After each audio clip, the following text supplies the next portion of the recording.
Ahora, sin que esto se malinterprete, me pregunto cómo lo hacen los otros animales. Por ejemplo, cómo controlan sus poblaciones los otros mamíferos. Yo sé que el ser humano ha llegado a un punto en que ya no somos simplemente una especie más del reino animal. Porque tenemos sociedades y culturas complejas. Claro.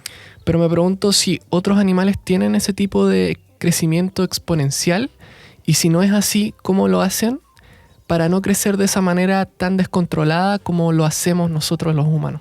Es una buena pregunta. Ojalá no se malinterprete así como... están comparando a los humanos con los otros animales. Sí. Pero es bueno preguntarse eso como para entender bien el contexto.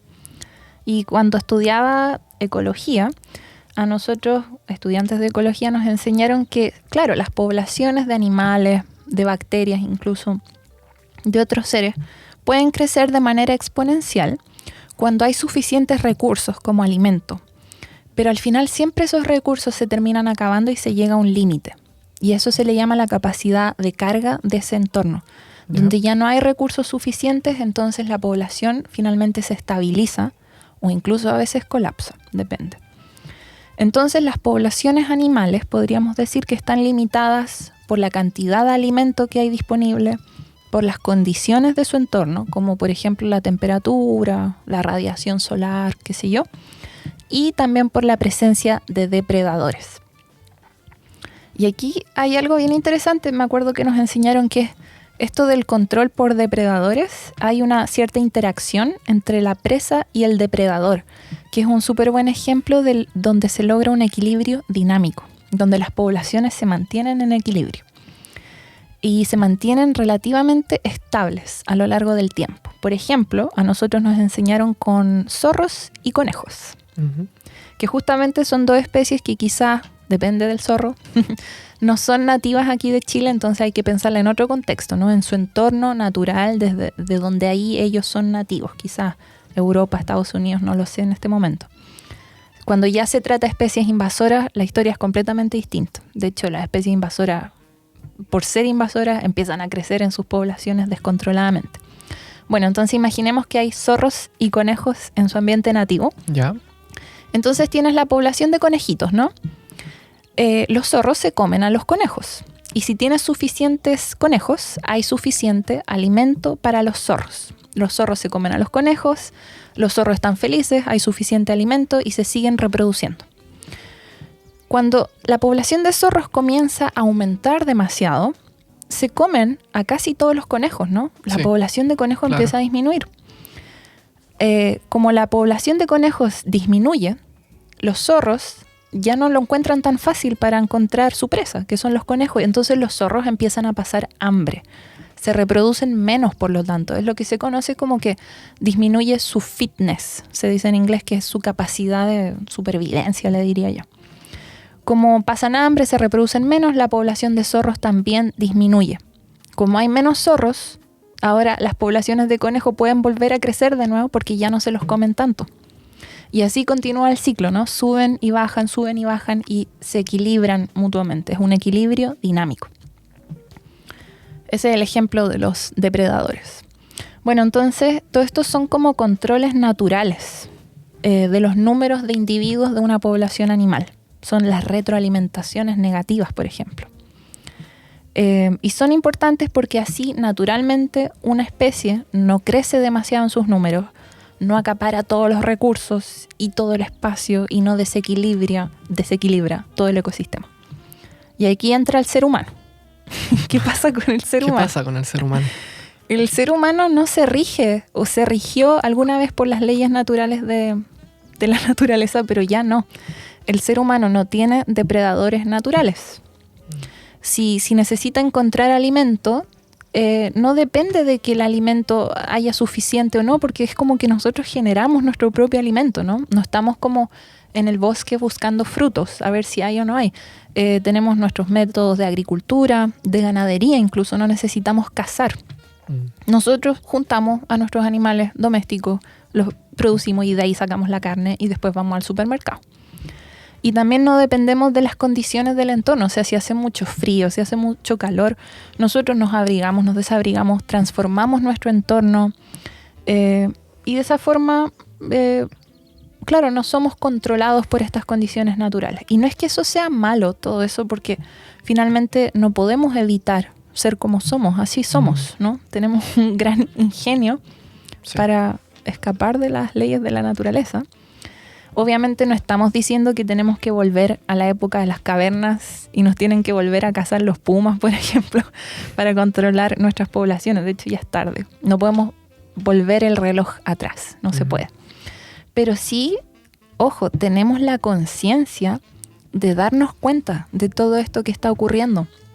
Y nos podemos dar cuenta de que estamos causando un desequilibrio y que no hay fuerza natural que nos controle. Por ende, esa regulación tendría que venir de nosotros mismos. Claro, como una autorregulación en base a la conciencia, diría yo. Sí. Ahora, dijiste que las poblaciones animales también se regulan por la disponibilidad de recursos, como los alimentos.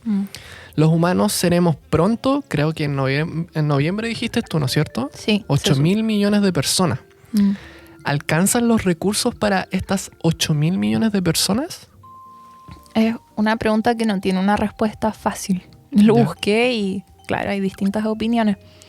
Porque, como te decía, el ser humano ya se salió de ese orden natural de las cosas y no dependemos de los alimentos que encontramos en el camino, de los frutos, de las bayas y qué sé yo. Entonces nosotros aumentamos de cierta forma la capacidad del entorno de proporcionarnos alimentos. Aumentamos la productividad de los suelos porque le echamos fertilizantes. Como te dije, no tenemos que cazar.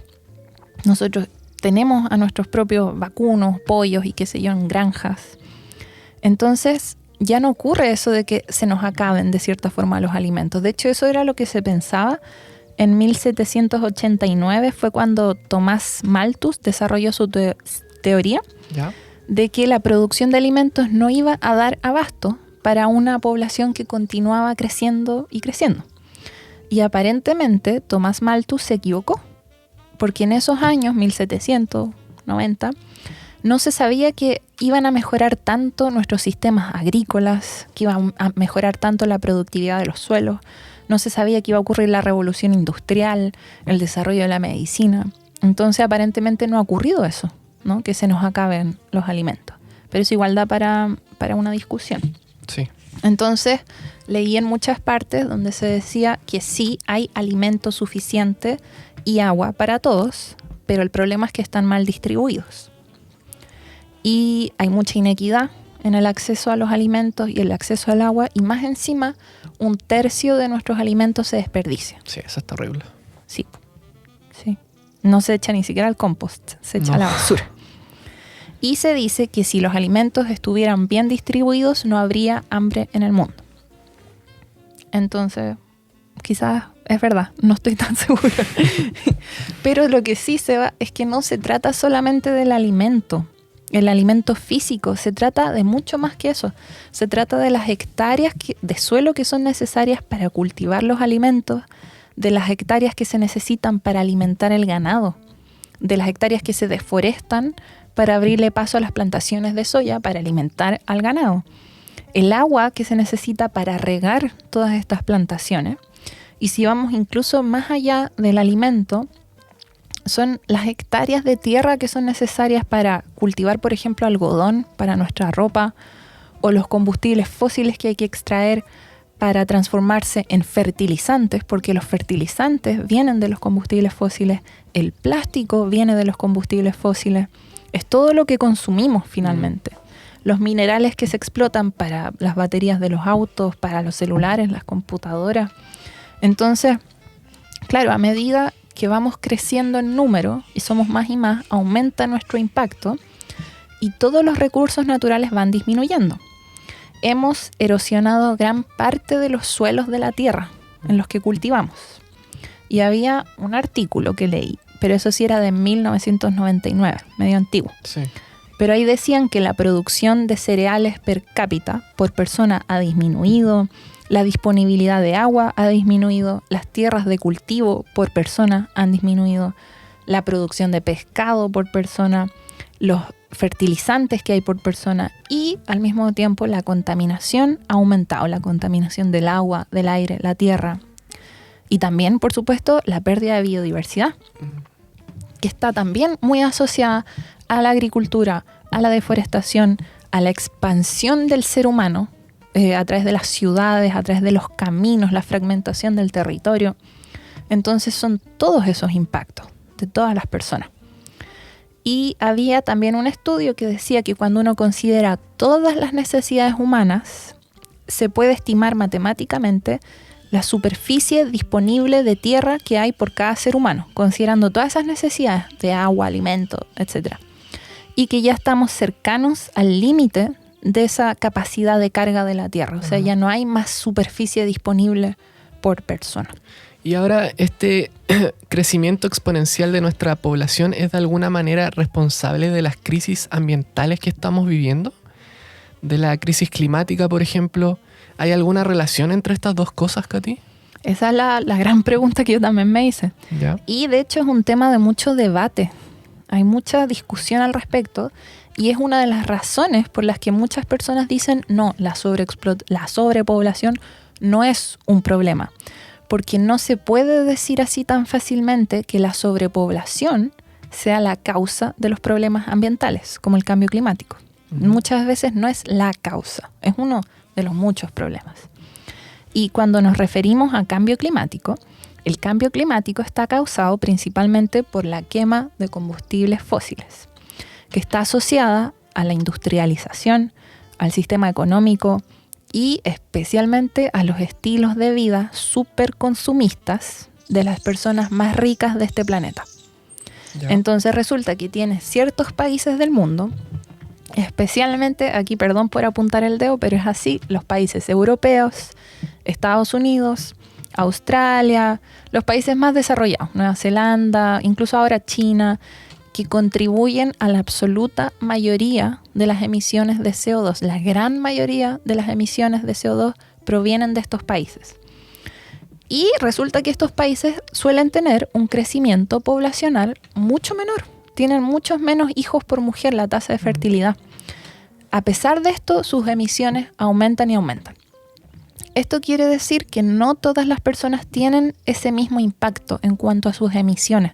De hecho, tú sabías que si tú comparas en promedio un inglés con una persona de la República Democrática del Congo, un congolés, un inglés produce en 2 días todas las emisiones que produce un congolés en un año. Entonces no es lo mismo, ¿cachai? Una persona que otra en cuanto a su impacto. Por eso mismo aporta bastante más a la lucha contra el cambio climático que una persona de un país desarrollado tenga menos hijos. Porque si en un país desarrollado tienes un hijo menos, puedes ahorrar hasta 58 toneladas de CO2 al año. Mucha cantidad. Claro, por el impacto que tienes. Entonces, mientras ocurre este gran impacto de emisiones de los países más ricos, los países más pobres son quienes sufren las mayores consecuencias del cambio climático, son los más vulnerables. Entonces no podemos culparlos a los países que están en vías de desarrollo porque tienen un crecimiento de población más alto, tienen más hijos que los países desarrollados. Finalmente los que causaron el problema del cambio climático son los países más ricos. Entonces esa es una injusticia total. Yeah. Y bueno, esto que ya te mencioné de la inequidad y del sobreconsumo de países más desarrollados, el despilfarro, es uno de los más graves problemas y es una de las causas mayores del cambio climático. Quizá es un problema incluso más grave que la sobrepoblación. Deberíamos hacer algún día un capítulo sobre sobreconsumo. Sí, totalmente. Porque hablamos eso con Manuel Baquedano, pues que se trata de tener estilos de vida más simples, todos nosotros. Consumir menos, claro. Entonces, si resolviéramos el problema de la sobrepoblación, ¿no se solucionaría la crisis climática? Es que no es tan simple, porque igual hay una relación entre cambio climático y sobrepoblación. ¿Ya? Entonces, efectivamente, como yo te decía, en los países en vías de desarrollo, si tú ejerces algún tipo de control poblacional para que tengan menos hijos, no tendrías tanto impacto en el cambio climático, porque en los países que no están desarrollados, en vías de desarrollo, las emisiones de CO2 per cápita son muy bajas. Como yo te decía, ¿no? Con una persona de no sé, el República Democrática del Congo comparada con una persona de Inglaterra. Ajá. Aunque es verdad esto de que una persona en un país en vías de desarrollo no tiene ese gran impacto en cuanto a sus emisiones, también se proyecta que estos países van a continuar creciendo económicamente, Claro. van a seguir desarrollándose, industrializándose, y los ingresos de las personas que viven en esos países van a aumentar, también su uso de la energía y su capacidad de consumo. Por lo tanto, sus emisiones también van a aumentar. Por otro lado, se dice que las medidas para limitar el crecimiento de la población son tan a largo plazo, no se resuelve ahora, se resuelve de una generación a la próxima, que no sería eficaz para combatir el cambio climático, porque para combatir el cambio climático tenemos que reducir las emisiones ahora, de hecho. Al 2030 tenemos que reducir las emisiones globales a la mitad. Es muy encima el problema, entonces es mucho más eficiente cerrar las termoeléctricas a carbón, a petróleo, hacer el recambio a energías renovables, limitar el consumo, limitar los viajes en avión, etc. Porque por la urgencia del problema. ¿Ya?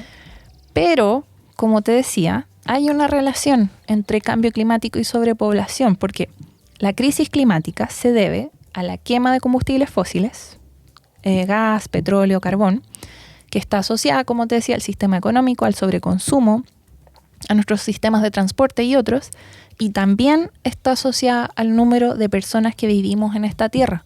De hecho, los modelos climáticos que utilizan los científicos, incluso los del IPCC, ¿Ya? lo del Panel Intergubernamental sobre Cambio Climático, esos modelos climáticos incluyen el crecimiento poblacional como un factor que influye en las emisiones. Entonces, aunque reducir el crecimiento poblacional no es la manera más eficaz de combatir el cambio climático, sí podría contribuir a largo plazo a reducir las emisiones globales incluso en un 40%. O sea, a corto plazo no ayuda mucho, pero a largo plazo, por un efecto acumulado, podría contribuir mucho a reducir nuestras emisiones. Y no es solo eso. Este continuo crecimiento de la población es un factor de riesgo también en el contexto de cambio climático, sobre todo en estos países en vías de desarrollo. Porque donde hay una alta población, que muchas veces tienen malas condiciones de salud, mala educación, en esas partes las personas son muy vulnerables a los desastres naturales, como inundaciones, sequías, pérdida de cultivos, que es lo que estamos viendo hoy en día. Y cuanta más es la población, más personas van a estar expuestas a los riesgos del clima, que van a ir empeorando todos los años. Estas personas van a tener que emigrar y así. Entonces, reducir el crecimiento poblacional sí puede ayudar a reducir la vulnerabilidad y a que las personas tengan una mayor capacidad de adaptación a los desastres. Entonces, cuando se trata de cambio climático, mitigar y adaptarse al cambio climático requiere utilizar todas las herramientas que tengamos de una manera integral. Claro. Lo que te decía, reducir el consumo, reducir las inequidades, que es un gran problema, abandonar los combustibles fósiles, tener más eficiencia tecnológica y también frenar el crecimiento poblacional. Porque la crisis climática no se resuelve solamente deteniendo el crecimiento poblacional, no serviría tanto, pero sí es un factor crucial que la empeora. Por lo que también hay que abordarla con urgencia. Y Katy, ¿hay otros impactos ambientales relacionados al hecho de que hay demasiadas personas? Bueno, como te comentaba antes, por nuestros estilos de vida, los humanos ejercemos presión sobre la Tierra y lo hacemos de forma desigual, muy importante. Hay algunas personas que impactan muchísimo más que otras. Aunque cada vez más personas están alcanzando la clase media, aumentando su huella ecológica, su capacidad de consumo y sus emisiones. Y obviamente es muy positivo que las personas escapen de la pobreza y que mejoren su nivel de vida. El problema es cuando aumenta también desproporcionadamente el sobreconsumo, cuando es más allá de sus necesidades básicas y aumenta la sobreexplotación de recursos. Entonces, al mismo tiempo, necesitamos un sistema más equitativo, donde los que tienen más tengan menos y los que tienen menos tengan más. Y todos debemos reducir los niveles de sobreconsumo, vivir más simplemente y lograr tener nuestras necesidades cubiertas. Y mientras aumenta la población, aumenta la degradación y erosión del suelo, la deforestación, la extinción de especies, la contaminación de las aguas, hay más basura, más aguas residuales, y no solamente en los países ricos, esto también ocurre en los países más pobres. Y todo esto genera más pobreza, más inseguridad alimentaria, más probabilidad de pandemias, más conflictos y más desplazamientos de personas. Entonces siempre puedes ver que la alta densidad poblacional es un factor que aumenta los problemas globales y que está llevándonos a chocar con los límites ecológicos del planeta. Entonces, la pregunta de rigor. ¿Cómo solucionamos el tema de la sobrepoblación? ¿Simplemente teniendo menos hijos? ¿O, por ejemplo, ejerciendo un control poblacional? Esa es la pregunta. Sí, esa es la pregunta. Ahí te la dejo. Y estudiar todo al respecto para encontrar una buena respuesta, porque cuando empezamos a estudiar este tema, no sabíamos mucho, no teníamos mucha idea de cómo se soluciona entonces. Y la respuesta puede ser muy obvia para ciertas personas, tener menos hijos, obvio. Claro. Pero a medida que nos informamos más y más, nos dimos cuenta que esto no se puede lograr a través de medios coercitivos, a través de la obligación, ¿cachai? No puede ser a través de un control poblacional que viene desde arriba.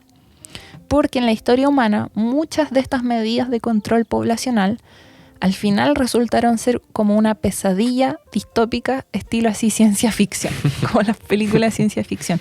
Y ha ocurrido. ¿Sí? Por ejemplo, en los años 60 en Estados Unidos se intentó restringir el derecho a las mujeres afroamericanas a tener hijos y se realizaron esterilizaciones, esterilizaciones forzadas a las mujeres de Afroamérica.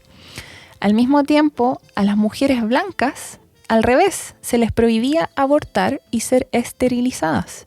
Se les imponía el deber de ser madres. Entonces, de esta manera, en Estados Unidos se ejercía este control tan fuerte y patriarcal sobre las mujeres, limitando su derecho reproductivo a poder elegir libremente si querían o no querían tener hijos. Hay otros países donde han ocurrido esterilizaciones forzadas, como en México, en Perú, en los años 90, incluso se engañó a las personas, no sabían que estaban siendo esterilizadas. India, en los 70, y muchas veces esto se ejercía sobre mujeres de estratos sociales más pobres. Entonces era terrible. Y otro ejemplo que todos conocemos seguramente es el de China, que tenía una política del hijo único por familia, donde se realizaron abortos forzados, se le imponían multas a las personas por tener más hijos y otras medidas coercitivas. Y todos estos son ejemplos muy negativos de qué pasa, a dónde puede llegar el ser humano cuando se intenta obligar a las personas contra su voluntad. Entonces, si no es por medio de un control obligatorio, ¿cómo se puede lograr que nosotros los humanos tengamos menos hijos? Por ejemplo, hay buenos ejemplos en el mundo, también en la historia de la humanidad. En Irán, en 1988, se llevaron a cabo políticas de planificación familiar voluntaria, con programas educativos en escuelas, en medios de comunicación, con acceso a anticonceptivos gratuitos, con servicios de salud en zonas rurales y también asesoramiento a las parejas antes del matrimonio. Lo bacán es que también no se limitó solamente a responsabilizar a las mujeres, sino que se involucró también a los hombres, haciendo hincapié en métodos anticonceptivos masculinos, como preservativos y vasectomías. Y así, en no muchos años, se logró disminuir la tasa de fertilidad de 8 hijos por mujer, que era mucho, a 2 hijos por mujer, que es impresionante. O sea, esto demuestra que con programas de planificación familiar voluntarios, basados en los derechos humanos, con acceso a anticoncepción gratuita, con campañas de educación pública, inversión en salud, se puede lograr que las tasas de fertilidad desciendan incluso bastante rápido. Y eso pasó en Irán, en Corea del Sur y en otros países. Y también, Seba, esto es un tema de empoderamiento y autonomía de las mujeres. Está muy relacionado a eso, porque actualmente existe una alta inequidad de género en el acceso a la educación. Ajá. Hay muchas más mujeres que hombres que no tienen acceso a una educación básica o medianamente avanzada de calidad. De hecho, alrededor de 130 millones de niñas actualmente no van a la escuela. ¿Te acuerdas que esto lo conversamos con Julieta Martínez? Julieta Martínez. Y resulta que cuando las mujeres reciben una educación de calidad, deciden, no se sabe exactamente por qué, pero finalmente deciden tener hijos más tarde y terminan teniendo menos hijos.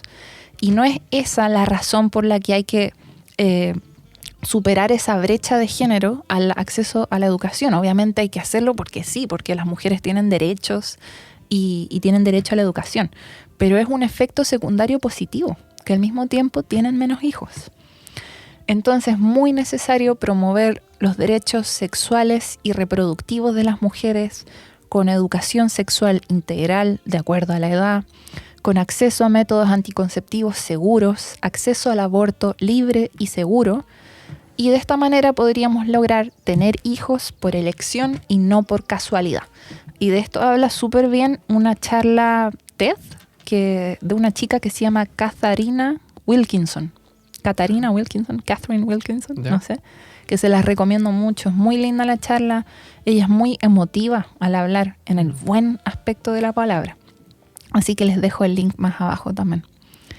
Y algo que me hacía ruido un poquito, Seba, cuando leía sobre esto, es que decían mucho girl education, como se necesita educación de las niñas, educación de las niñas. Y yo digo, obviamente hay que superar esa brecha de género en el acceso a la educación. O sea, si tienes demasiadas niñas, muchas más niñas que no tienen acceso a educación, hay que superar eso, ¿cachai? Es un derecho. Pero respecto a esto de la planificación familiar, eso no es un tema solo de las mujeres, me parece. No es responsabilidad solo de las mujeres, no. Es como que nos tiran todo ese peso a nosotras. También hay que involucrar a los hombres, ¿cachai? Las mujeres son las que, sí, biológicamente son las que tienen hijos, hasta ahora, pero quizás eso ya no sea así. Pero no es solo nuestra responsabilidad y hay que educar tanto a hombres como mujeres al respecto. Y yo creo que así se tendrían muchos mejores resultados. Entonces nos dimos cuenta de que esto tiene que ser sin obligación, sin coerción. Hay que permitir que las personas tengan la información disponible, que dispongan de la educación y de los medios para que puedan decidir por sí mismas. Y de esa forma las tasas de fertilidad bajan naturalmente. Respetando los derechos humanos, se asegura el bienestar y la calidad de vida de las personas. Y ocurre eso que habíamos dicho en un principio, que el control de la población viene de la población misma. Es una autorregulación que se da de forma espontánea y natural. Escuché que en muchos países las personas están decidiendo libremente tener menos hijos o incluso no tenerlos, justamente por los problemas ambientales que están ocurriendo en el mundo. Sí, ocurre harto. Me parece que ha ocurrido mucho en los países desarrollados. Por ejemplo, el año 2017 se publicó un estudio que descubrió o calculó que las 4 acciones individuales que más reducen nuestras emisiones de CO2 son 4. Tener una dieta vegetariana, evitar viajar en avión, evitar viajar en auto y tener menos hijos. Esto es en los países desarrollados, eso sí, ¿te acuerdas? En los países donde hay un mayor impacto. Aunque yo me pregunto, quizás Chile también cuenta como uno de los países, porque te acuerdas que en Chile hay una de las tasas de emisiones per cápita más altas de Latinoamérica. Sí. Así que ojo. Entonces, de estas 4 acciones lejos, lo que más reduce las emisiones es tener un hijo menos, por muchas toneladas de CO2 al año. Y también ya está bastante demostrado en distintos estudios que mencionamos y que los tenemos más abajo en las fuentes, en la descripción, que frenar el crecimiento poblacional puede ayudar a reducir la demanda de energía, de transporte, de materiales y de alimentos, y también reducir las emisiones. Y hay un proyecto internacional que se llama Proyecto Drawdown, que trató de hacer una lista de todas las cosas que podemos hacer para reducir mayormente las emisiones.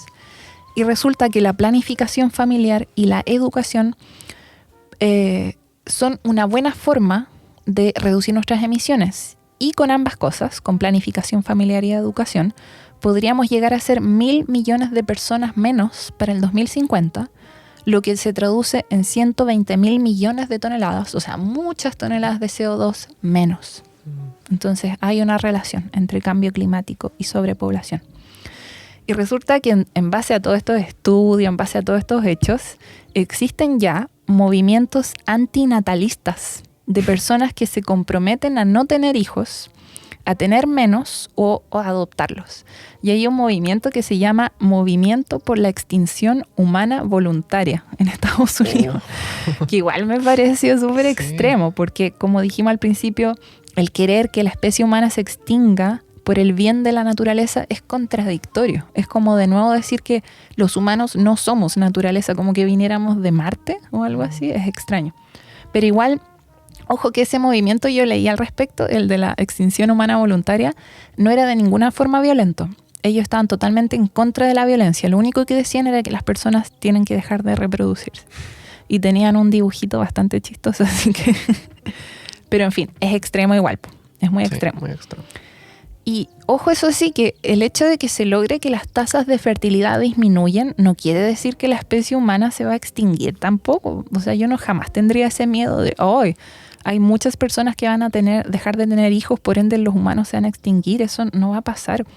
La idea sería mantener un número proporcional de individuos en un determinado ecosistema según su contexto particular, en cada país es distinto, y lograr conservar un equilibrio y una convivencia armónica con el entorno y con el resto de las especies.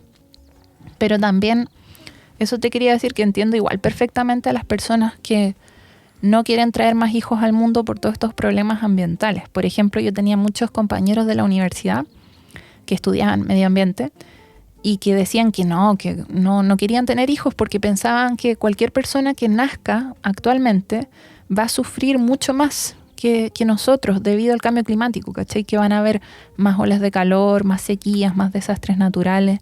Entonces igual se convierte como en un tema de ética y moral, como que la gente se pregunta si es ético que yo tenga hijos que van a sufrir más que las generaciones anteriores. Uh-huh. Pero igual es complicado transformar esto en una cuestión de ética y de moral, porque el decidir tener hijos es una decisión personal. Entonces no puedes hacer sentir culpable a las personas que quieren tener hijos. Porque finalmente, como yo discutía de esto con mi mamá, ella decía, es que tener hijos también es una cosa instintiva, biológica. Las personas quieren tener hijos, o quizás no, pero bueno. Entonces, como este es un tema súper personal, también dicen que es un tema del corazón. Ya no se trata tanto de la estadística, se trata del corazón, de lo que sentimos. Y el tener hijos es una de las decisiones de vida más importantes, sinceramente, una de las que más afectan la vida personal, tanto el tener como no tener. Y si, no sé, no queríamos hablar de nuestro caso personal, pero yo igual he pensado al respecto. Y yo, por ejemplo, llegué a una conclusión, quizás no mucha gente la entienda, pero aquí estoy viviendo en un terreno donde hay un bosque. Y yo pensaba, yo quiero proteger este bosque. Y lo que dura mi vida, mi aporte al mundo es que quiero proteger este pedacito de bosque y que se conserve. Y después pensé, bueno, y cuando yo no esté y cuando yo me muera, ¿quién va a seguir cuidando el bosque? Claro. Que igual es una razón súper egoísta para decidir tener un hijo, ¿no? Porque uno no puede influir en el hijo, qué es lo que va a hacer tu hijo no cuando... puedes saber cómo va a salir tu hijo. Quizás mi hijo no va a ser conservacionista. Claro. Al revés, quizás quiere destruirlo. Pero igual fue una buena pregunta, ¿cachai? O sea, me imagino que hay muchas culturas que deciden continuar su legado o su cultura a través de los hijos. Entonces, igual, ahí caía mi pregunta. Es que, bueno, nos gustaría mucho saber lo que piensan las personas al respecto. Me gusta conversar con las personas sobre esto. Ojalá que nos comenten qué les parece todo este tema, si es razonable o no, o es muy extremo discutir sobre la sobrepoblación. Finalmente, lo que saco de todo lo que me has dicho, Katy, es que tenemos que lograr un crecimiento poblacional dentro de los límites naturales, ¿no? Uh-huh. Y que este crecimiento esté en armonía con la capacidad de carga del planeta y con las demás especies de esta Tierra. Claro. Quería decir una última cosita. Que había una carta firmada por muchos científicos del 2017, por más de 15.000 científicos del mundo, que se llama Advertencia de los Científicos Mundiales a la Humanidad. Un segundo aviso, porque hubo un primero antes. Y ahí nos avisan que estamos poniendo en peligro nuestro futuro si no frenamos nuestro consumo material, del que ya hablamos, que es intenso y desigual, y también al no percibir que el continuo y rápido crecimiento de la población es el principal motor de muchas amenazas ecológicas e incluso sociales. Y en esta carta, los 15.000, son más de 15.000 científicos mundiales, llaman a realizar buenas políticas que sean eficaces, acciones colectivas y también a nivel individual a limitar nuestra propia reproducción. Y obviamente también nuestro consumo de combustibles fósiles, de carne y otros productos. Y hay otro estudio que leí que es más reciente, del 2020, que calculó por medio de, modelos matemáticos, que si seguimos con el ritmo actual de crecimiento poblacional y de consumo de recursos, podríamos llegar a un colapso de nuestras civilizaciones. Y como dijiste al inicio, esto se trata de bienestar humano y de tener más vida en este planeta, más biodiversidad, no solo una especie que domine todo, sino que haya muchas especies. Crear una sociedad sustentadora de la vida en todas sus formas y colores.